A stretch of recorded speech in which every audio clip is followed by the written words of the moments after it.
সবাইকে শুভেচ্ছা জানাচ্ছি জাতীয় বিশ্ববিদ্যালয়ের আইসিটি কম্পালসারি কোর্সের ইউনিট 5 এর 3 নম্বর প্রশ্নে 3 নম্বর ক্লাসের প্রেজেন্টেশন অ্যাপ্লিকেশনের উপর যে 3 নম্বর আমাদের প্রশ্ন রয়েছে সেই প্রশ্ন নিয়ে আমরা আজকে আলোচনা করব। আমরা যেহেতু সাজেশন ভিত্তিক প্রশ্ন নিয়ে ক্লাসগুলো করছি, তো এই পর্যায়ে 3 নম্বর প্রশ্ন রয়েছে প্রেজেন্টেশন তৈরি ও সেভ করার পদ্ধতি। প্রথমেই আমরা এখানে একটা প্রেজেন্টেশন উপস্থাপনের ছবি দেখতে পাচ্ছি, কিভাবে হলো উপস্থাপন করা যায়। তাহলে এখান থেকে আমরা যে বিষয়গুলো শিখবো যে স্লাইড কি এবং প্রেজেন্টেশনের ভূমিকা এবং স্লাইড ব্যবহারের উপকারিতা, স্লাইডের গুরুত্ব, এই বিষয়গুলো আমরা এখানে শিখবো। প্রেজেন্টেশন কিভাবে তৈরি করা হয় এবং সেভ করা হয় কিভাবে। তাহলে ক নম্বরের প্রশ্ন রয়েছে আমাদের, স্লাইড বলতে কি বোঝায়, প্রেজেন্টেশনে এর ভূমিকা লিখো। এটা 3 নম্বরের উপরে একটা প্রশ্ন আসতে পারে। স্লাইড বলতে কি বোঝায়, প্রেজেন্টেশনের ভূমিকা লেখো। স্লাইড হলো একটি প্রেজেন্টেশনের পৃথক পৃষ্ঠা বা স্ক্রিন, যেখানে নির্দিষ্ট বিষয়, তথ্য বা ধারণা উপস্থাপন করা হয়। একটি সম্পূর্ণ প্রেজেন্টেশন সাধারণত একাধিক স্লাইডের সমন্বয়ে গঠিত হয়। প্রতিটি স্লাইডে শিরোনাম, লেখা, ছবি, চার্ট, টেবিল, স্মার্ট আর্ট বা অন্যান্য উপাদান থাকতে পারে। প্রেজেন্টেশনের স্লাইডের মূল ভূমিকা হলো তথ্যকে ধাপে ধাপে, পরিষ্কারভাবে এবং সুশৃঙ্খলভাবে উপস্থাপন করা, যাতে দর্শক বা শ্রোতা সহজে বিষয়বস্তু বুঝতে পারে। প্রতিটি স্লাইড সাধারণত একটি নির্দিষ্ট বিষয়ের উপর আলোকপাত করে, ফলে পুরো প্রেজেন্টেশন আরো গোছানো, আকর্ষণীয় ও কার্যকর হয়। স্লাইড ব্যবহারের ফলে কি হয়, তথ্য ধাপে ধাপে উপস্থাপন করা যায়, দর্শকের জন্য বিষয়বস্তু বোঝা সহজ হয়, ছবি, চার্ট ও ডিজাইনের মাধ্যমে প্রেজেন্টেশন আকর্ষণীয় হয়, পুরো বক্তব্যকে সুশৃঙ্খল ও প্রভাবশালীভাবে সাজানো যায়। সারাংশ আমরা বলতে পারি, সারসংকলন হিসেবে স্লাইড হলো প্রেজেন্টেশনের মৌলিক একক, যা তথ্যকে সাজানো, সুন্দর ও সহজবোধ্যভাবে উপস্থাপন করতে সাহায্য করে। যেমন হচ্ছে আমরা হলো একটা পাওয়ার পয়েন্ট ডকুমেন্টসে যাই, আমরা দেখি এখানে এইগুলো হচ্ছে এক একটা আমাদের স্লাইড। আচ্ছা, প্রেজেন্টেশন অ্যাপ্লিকেশন প্যাকেজের উপর এই একটা স্লাইড, ঠিক আছে। এগুলো হচ্ছে স্লাইড। হ্যাঁ, এই যে এখানে হলো এগুলো স্লাইড, বিভিন্ন রকম স্লাইড। প্রত্যেকটা স্লাইডে নির্দিষ্ট একটা বিষয়ের উপর সুন্দরভাবে, সুশৃঙ্খলভাবে তৈরি করা হয়েছে, যাতে বিষয়গুলোকে খুব সুন্দরভাবে, স্পষ্টভাবে সবার কাছে বোধগম্য হয়। তাহলে এই ছিল আমাদের স্লাইড। স্লাইড ব্যবহারের ফলে আমাদেরকে যে বিষয়গুলো হয় সেগুলো আমরা দেখলাম আর কি। এরপরে আমাদের খ নম্বর প্রশ্ন রয়েছে, পাওয়ার পয়েন্ট চালু করার পদ্ধতি লেখো। কিভাবে পাওয়ার পয়েন্ট চালু করতে হয় আর কি।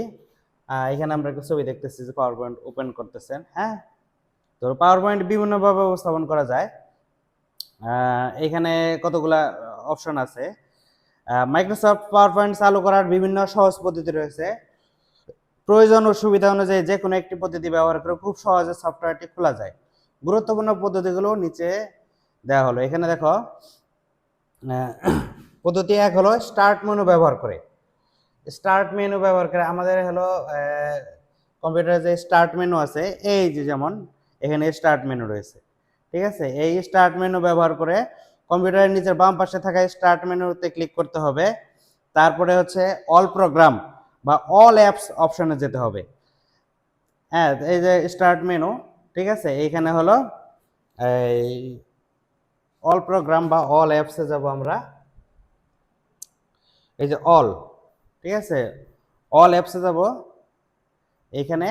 পরে এখান থেকে আমি এই যে পাওয়ার পয়েন্ট থেকে এভাবে আমরা পাওয়ার পয়েন্টে সিলেক্ট করে পাওয়ার পয়েন্ট ওপেন করলাম, ঠিক আছে। এই হলো একটা পদ্ধতি। এটা হচ্ছে স্টার্ট মেনু থেকে যে অল প্রোগ্রাম বা অল অ্যাপস অপশনে যেতে হবে, তালিকা থেকে মাইক্রোসফট অফিস ফোল্ডার খুঁজে বের করতে হবে, সেখানে থাকা মাইক্রোসফট পাওয়ার পয়েন্টে ক্লিক করতে হবে, কিছুক্ষণের মধ্যে পাওয়ার পয়েন্ট উইন্ডো ওপেন হবে। আমরা এটা দেখলাম, ঠিক আছে। আমরা পাওয়ার পয়েন্ট ওপেন করার এই স্টার্ট মেনু থেকে যেটা ওপেন করার যে পদ্ধতি, সেটা আমরা দেখলাম। আচ্ছা, এরপরে আমাদের আরেকটা রয়েছে পদ্ধতি 2, ডেস্কটপ শর্টকাট ব্যবহার করে। হ্যাঁ, ডেস্কটপে থাকা পাওয়ার পয়েন্ট, এই যে এখানে ছবিতে স্টার্ট মেনু থেকে ছিল। আর পদ্ধতি 2 হচ্ছে ডেস্কটপ শর্টকাট ব্যবহার করে। ডেস্কটপে থাকা পাওয়ার পয়েন্ট আইকন খুঁজে বের করতে হবে, আর আইকনের উপর যদি ডাবল ক্লিক করতে হবে, তাহলে পাওয়ার পয়েন্ট চালু হয়ে যাবে। হ্যাঁ, সঙ্গে সঙ্গে পাওয়ার পয়েন্ট চালু হয়ে যাবে। আইকনের উপর যদি ডাবল ক্লিক করি আমরা, তাহলে সঙ্গে সঙ্গে পাওয়ার পয়েন্ট চালু হয়ে যাবে। আচ্ছা, এটা যদি আমরা দেখতে চাই তাহলে আমরা দেখতে পারি এখানে সহজেই। আচ্ছা,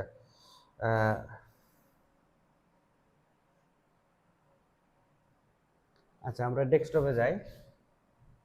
হ্যাঁ, এই যে ডেস্কটপে এখানে আমাদের একটা পাওয়ার পয়েন্টের শর্টকাট, এই যে একটা শর্টকাট আছে পাওয়ার পয়েন্টের, ঠিক আছে, এই প্রেজেন্টেশন সফটওয়্যার, এখানে আমরা ক্লিক করলাম, ডাবল ক্লিক করলাম, সেটা ওপেন হয়ে গেল।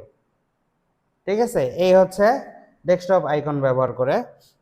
এরপরে রয়েছে পদ্ধতি 3। আচ্ছা, এইখানে যে ডেস্কটপ শর্টকাটের ছবি আছে এখানে। এরপরে পদ্ধতি 3 হচ্ছে সার্চ অপশন ব্যবহার করে। সার্চ অপশন স্টার্ট মেনুতে ক্লিক করে সার্চ বক্সে পাওয়ার পয়েন্ট লিখতে হবে, আর প্রদর্শিত ফলাফল থেকে মাইক্রোসফট পাওয়ার পয়েন্ট নির্বাচন করতে হবে, এতে সফটওয়্যারটি দ্রুত চালু হবে। যেমন এই যে স্টার্ট মেনু আছে, অথবা এই যে এখানেও আমি পাওয়ার পয়েন্ট লিখতে পারবো। স্টার্ট মেনু আছে, এখানে আমি পাওয়ার পয়েন্ট লিখবো। এই যে পাওয়ার পয়েন্ট কিছু দূর লেখার পরই চলে আসছে। ঠিক আছে, এখানে পাওয়ার পয়েন্ট এখানে ক্লিক করলাম, ওপেন হয়ে গেল। ঠিক আছে, এইভাবে আমরা ওপেন করতে পারি। এটা হলো সার্চ থেকে, স্টার্টের সার্চ থেকে। আবার এইখানে সার্চ থেকেও আমরা হলো এই পাওয়ার পয়েন্ট লিখেও ওপেন করতে পারবো।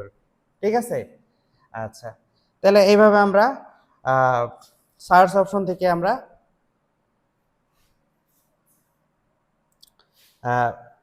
ব্যবহার করে পাওয়ার পয়েন্ট চালু করতে পারি। এরপরে রয়েছে রান কমান্ড ব্যবহার করে। এটা একটা তুলনামূলক জটিল। কিবোর্ড থেকে উইন্ডোজ প্লাস আর চাপতে হবে। ঠিক আছে, যেমন এই যে এটা আমাদের কিবোর্ড থেকে আমি হলো ওই যে উইন্ডোজ আইকন প্লাস হলো আর চাপলাম, তারপরে রান ডায়লগ বক্সে পাওয়ার পয়েন্ট লিখতে হবে। এই যে এখানে রান ডায়লগ বক্স আছে, এখানে আমি লিখবো পাওয়ার পয়েন্ট।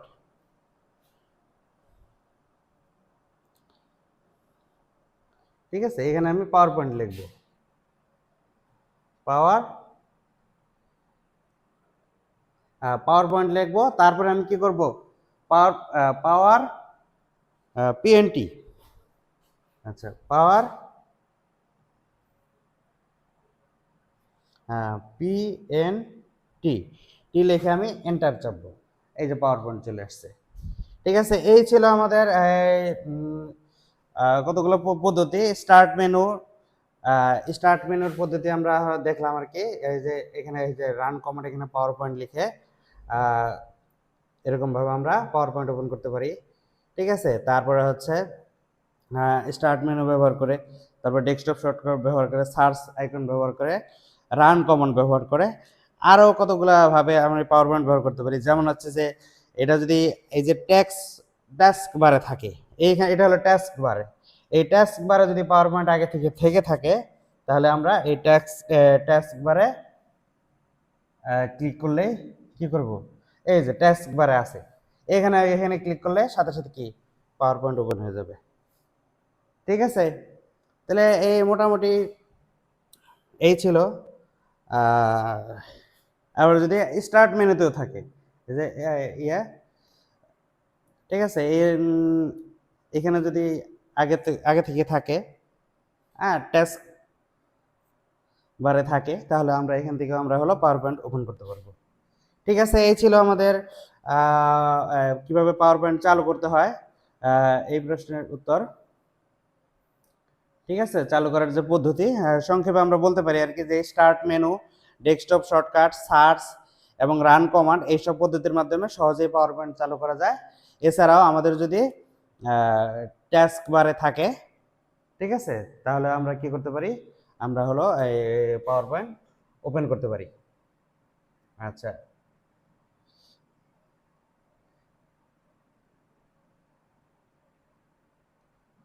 এরপরে রয়েছে আমাদের গ নম্বরের যে প্রশ্ন, প্রেজেন্টেশন তৈরি ও সেভ করার পদ্ধতি। আচ্ছা, এখানে আমরা যে বিষয়গুলো শিখবো, যে নতুন প্রেজেন্টেশন কিভাবে তৈরি করতে হয়, স্লাইডে কিভাবে উপাদান যোগ করতে হয়, সেভ অথবা সেভ এজ পদ্ধতি, এগুলো আমরা শিখবো আর কি। ঠিক আছে, যে এখানে একজন হলো পাওয়ার পয়েন্ট তৈরি করতেছে, সেভ করতেছেন, সেই ভিজুয়াল ছবিটা আছে। আচ্ছা, একটি নতুন প্রেজেন্টেশন তৈরি ও সেভ করার ধাপ সমূহ বিস্তারিত লেখা। এটা হচ্ছে এই আমাদের প্রশ্ন আসতে পারে এইভাবে, 4 নম্বরের প্রশ্ন আসতে পারে।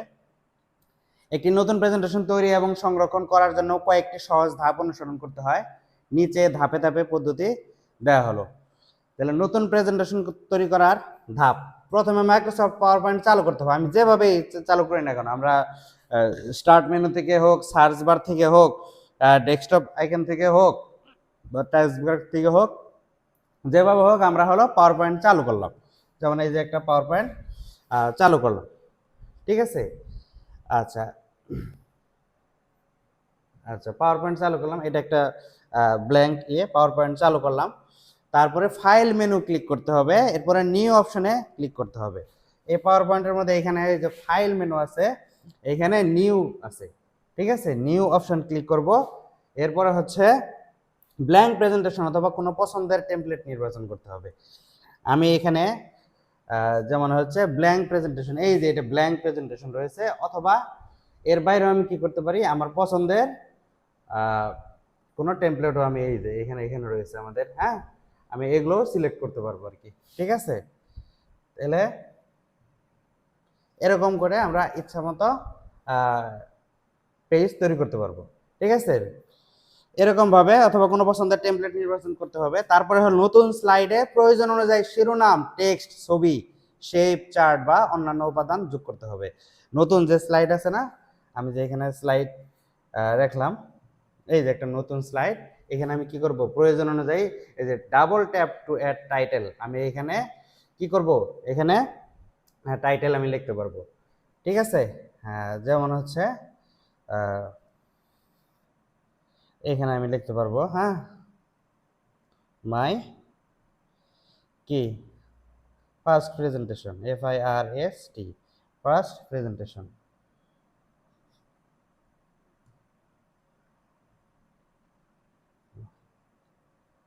TATION। এরকম ভাবে আমি হলো কি করতে পারবো, ঠিক আছে। এরকম ভাবে আমি একটা শিরোনাম দিলাম আর কি, ঠিক আছে। শিরোনামটা ইচ্ছা করলে আমি হলো ইচ্ছা অনুযায়ী এটাকে আমি শিরোনাম, তারপরে এখানে আমি সাবটাইটেল দিতে পারবো। এখানে আমি ইচ্ছা মতো আমার প্রয়োজন অনুযায়ী বিভিন্ন লেখালেখি লিখতে পারবো আর কি, ঠিক আছে। এইভাবে হচ্ছে আমি হলো ব্ল্যাঙ্ক প্রেজেন্টেশন অথবা এখানে কি নতুন স্লাইডে প্রয়োজন অনুযায়ী শিরোনাম, টেক্সট, তারপরে ছবিও আমি যোগ করতে পারবো, বিভিন্ন রকম শেপও আমি যোগ করতে পারবো। হ্যাঁ, যেমন হচ্ছে ছবি যোগ করা দেখাই। এখানে আমি কি করতে পারবো, ছবি যোগ করতে পারবো। ছবি হলো এই যে ইনসার্ট, হ্যাঁ, ইনসার্ট, এখানে এই যে ফটো অ্যালবাম রয়েছে, এখানে এখানে আমি হলো ইচ্ছা এই অনুযায়ী আমি হলো কি করতে পারবো,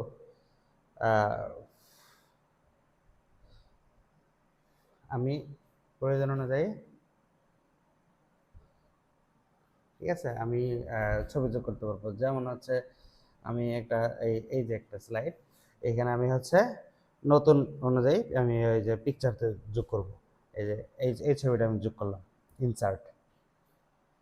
তাহলে এভাবে আমি ছবি যোগ করতে পারবো। তারপরে হচ্ছে বিভিন্ন রকম শেপ যোগ করতে পারবো, হ্যাঁ, চার্ট বা অন্যান্য উপাদান আমি যোগ করতে পারবো আর কি, ঠিক আছে। চার্টও আমি যোগ করতে পারবো, হ্যাঁ, বিভিন্ন রকম শেপ আমি যোগ করতে পারবো। যেমন হচ্ছে এই যে ইনসার্ট, ইনসার্ট, হ্যাঁ, ইনসার্ট, এই যে শেপস, হ্যাঁ, বিভিন্ন রকম আমি শেপস যোগ করতে পারবো।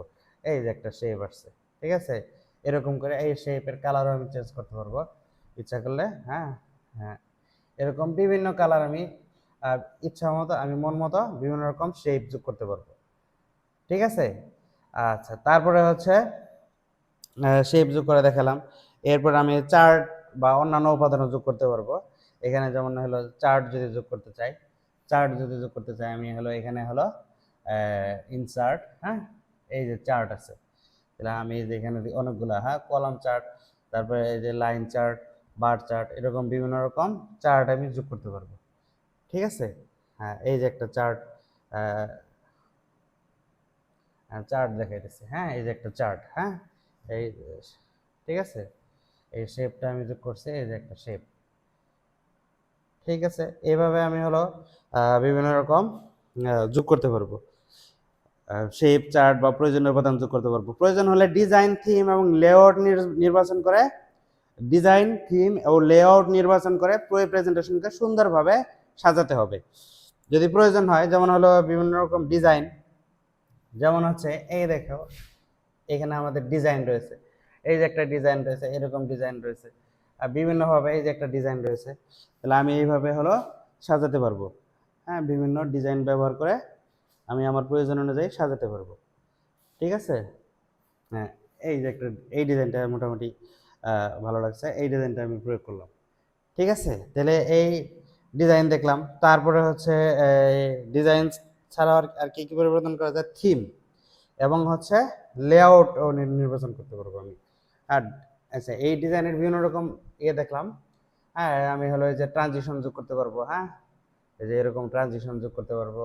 হ্যাঁ, এই ঠিক আছে, আর এই লেআউটগুলোর, হ্যাঁ, আমি যোগ করতে পারবো ইচ্ছা করলে। আর শেপ আর স্লাইডের বিভিন্ন রকম, হ্যাঁ, যে অ্যানিমেশন আমি যোগ করতে পারবো। ঠিক আছে, তাহলে এইভাবে এই যে লেআউট, স্লাইডের যে লেআউট আছে এই যে এরকম এরকম এরকম আছে একটা, বিভিন্ন বিভিন্ন রকম এরকম করে লেআউট আমি যোগ করতে পারবো। ঠিক আছে, হ্যাঁ, তাহলে এই ছিল